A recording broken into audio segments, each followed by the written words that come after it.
Polícia em ação. E está entrando no ar o nosso quadro Polícia em Ação. As ações da polícia em benefício da população. Polícia em ação. E começamos o Polícia em Ação desta semana falando das maiores taxas de homicídio do país, que não estão mais nas grandes metrópoles. Exatamente de acordo com o desdobramento do Atlas da Violência, divulgado agora no dia 7 de novembro. As cidades pequenas e principalmente as médias são as mais violentas, com destaque para as regiões Norte e Nordeste. Vamos conferir esta informação.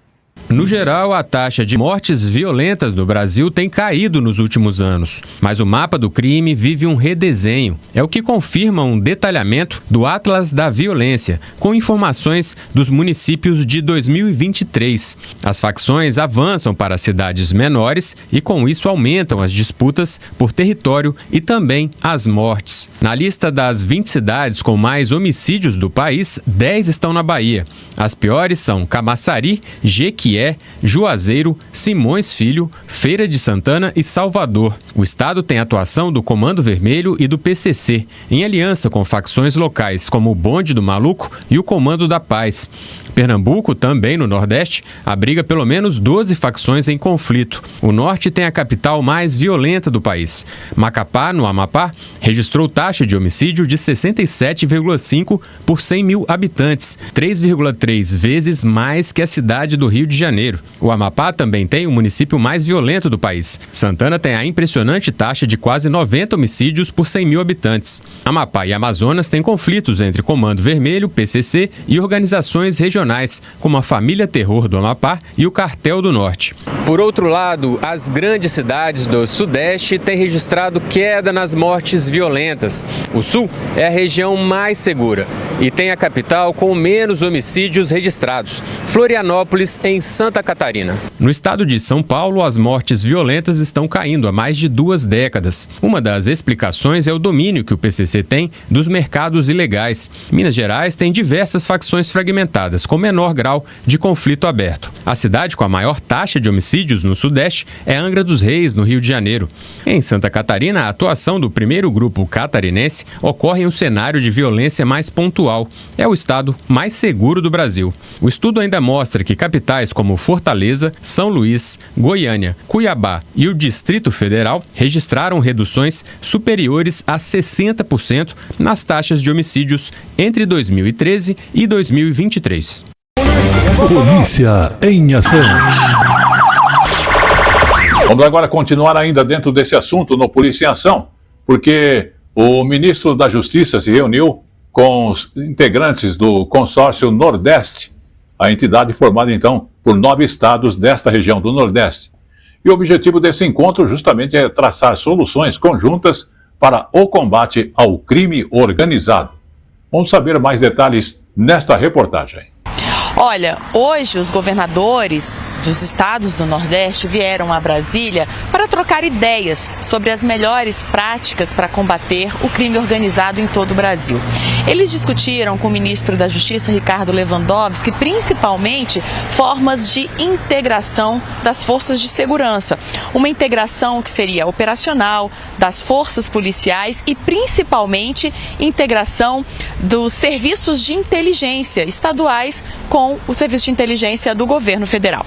Os governadores também vieram reforçar o apoio aos projetos de lei que tramitam no Congresso Nacional sobre segurança pública, como a PEC da Segurança Pública, proposta de emenda à Constituição, também o projeto de lei antifacção e outros 9 projetos que estão tramitando e que já foram pactuados entre os secretários de Segurança Pública de todos os estados e do Distrito Federal. De acordo com os governadores nordestinos, o tema da segurança pública é prioritário no consórcio Nordeste. Polícia em ação. E vamos agora ao assunto seguinte do Polícia em Ação, porque tivemos aí a morte de policiais a semana passada lá no Rio de Janeiro e foi realizada a missa do 7º dia desses 4 policiais, que inclusive morreram durante aquela operação que ocorreu lá no Rio de Janeiro, onde se houve ali 121 mortos. O governo do estado do Rio de Janeiro também divulgou que um dos integrantes dessa facção criminosa, inclusive do Comando Vermelho, fez treinamento militar na Ucrânia. E vamos saber então mais detalhes sobre esta informação e os acontecimentos envolvendo este fato. É o seguinte, a Subsecretaria de Inteligência da Polícia Civil informou que o Comando Vermelho enviou um dos seus integrantes para a Ucrânia com o objetivo de aprender técnicas de guerra para serem usadas contra as facções rivais e também contra as forças de segurança da polícia do Rio de Janeiro. Segundo a polícia, esse homem foi identificado como um traficante e ele também registrou 3 entradas na Europa, ao menos 3 entradas na Europa. Existem vídeos dele atuando nesse país que está em guerra contra a Rússia. E ele tem uma ligação com Antônio Hilário Ferreira, que é conhecido como Rabicó. Ele é uma das lideranças do Comando Vermelho e ele é um dos chefes do tráfico do Complexo do Salgueiro, que fica em São Gonçalo, na região metropolitana do Rio de Janeiro. E agora um inquérito foi instaurado na Delegacia de Repressão a Entorpecentes. Este homem já tinha uma anotação criminal por tráfico de drogas e agora vai responder também por apologia ao tráfico de drogas e por associação para o tráfico. Polícia em ação. E vamos agora ao assunto seguinte sobre celulares roubados e contrabandeados aqui em São Paulo. A Polícia Civil de São Paulo fez uma operação contra uma organização criminosa que justamente tem a sua especialização na recepção de celulares roubados e também furtados no centro ou em outras regiões. E de acordo com as investigações, há suspeitas de que a quadrilha revenda os aparelhos até mesmo para outros países. Vamos observar mais detalhes nesta reportagem. Há 51 anos trabalhando pelas ruas de São Paulo, o motorista Manuel não escapou de ter o celular roubado. Cercaram, me levaram junto com o carro e me levaram celular, me levaram um pouco de dinheiro. Mas graças a Deus estou aqui vivo e continuando a minha profissão. O caso do Manuel é apenas um na rotina dos paulistanos. De acordo com a Secretaria de Segurança Pública, entre janeiro e agosto deste ano, foram registrados mais de 124 mil roubos de celulares na capital. São cerca de 500 por dia. Só existe os assaltos, só existe os roubos, porque existem os receptadores. Se não tivesse receptadores, certamente cairia. Atuando justamente contra os receptadores, a Polícia Civil cumpriu nesta terça-feira 28 mandados de busca e apreensão contra um grupo suspeito com atuação na região metropolitana de São Paulo. Esse local aqui no centro de São Paulo que servia de ponto de encontro para o grupo, que chegava a movimentar até 30 celulares roubados por dia. 3 foram presos hoje pela manhã durante a operação. A gente precisa saber agora para quem eles vendiam, o que era feito com esse aparelho, se era para desmontar para a loja de conserto, se era para venda aqui interna no estado de São Paulo ou outros entes federativos ou, quiçá, para fora do Brasil. Polícia em ação. E vamos agora ao último fato do Polícia em Ação, falando da polícia lá do Piauí, que revelou uma grande operação com inclusive um esquema bilionário de lavagem de dinheiro ligado ao primeiro comando da capital, o PCC. A facção paulista teria expandido a sua atuação para o setor de combustíveis em vários estados do Norte e do Nordeste. Também tivemos aí outra operação sobre um tema parecido. Inclusive foi noticiado isso aqui em São Paulo e mostrou-se uma série de postos aqui nessa situação. E agora, no Piauí também. A ação identificou movimentações financeiras que chegam a em torno de 5 bilhões de reais. E a reportagem que você vai acompanhar agora de perto é da TV Antares.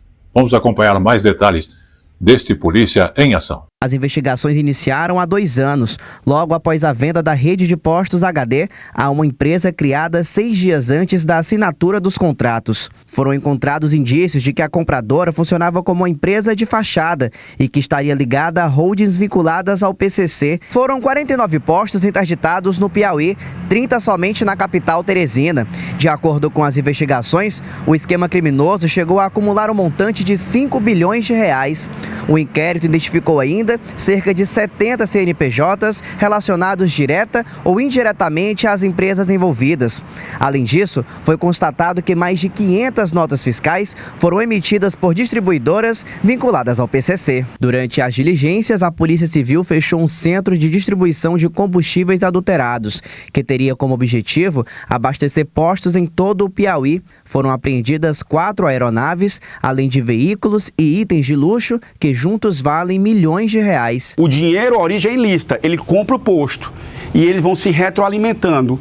Atividades ilícitas, mas que fazendo fraudes e o dinheiro sujo alimentando o dinheiro limpo, e aí começa a ter uma confusão patrimonial.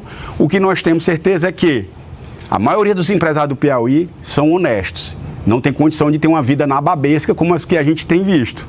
Só com uma atividade ilícita altamente lucrativa é que nós temos uma condição de ter uma vida como aquela que era ostentada pelos empresários nas redes sociais. Avaliando como muito provavelmente eles tomaram conhecimento da operação antecipadamente, a gente acha que eles levaram em relógio milhões de reais. As equipes verificaram que os investigados poderão responder por lavagem de dinheiro, fraude fiscal e emissão de notas frias, adulteração de combustíveis e associação criminosa e integração com o PCC.